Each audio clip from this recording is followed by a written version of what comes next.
This is a no-joke look at our future skies, courtesy of none other than Dubai's Crown Prince. The largest city in the United Arab Emirates was not kidding around when it proclaimed it would be the first in the world with a flying taxi service, which is why it staged this quick 5-minute liftoff with Dubai's Crown Prince, Sheikh Hamdan bin Mohammed, as the passenger in an autonomously flying drone copter made by German firm Volocopter.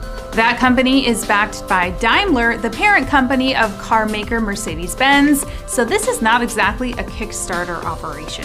The automated vehicle is a 2-seater, 18-rotor flying vehicle which lifts and lands vertically like a helicopter.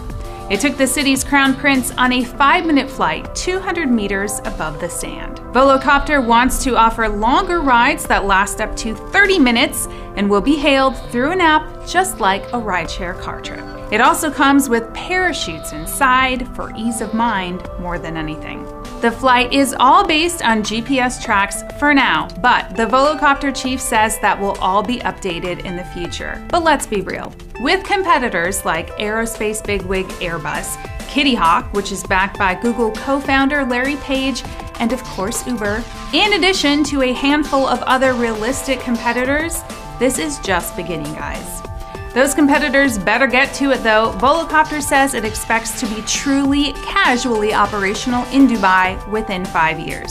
That's because it takes a lot to get from demo to real deal with future tech.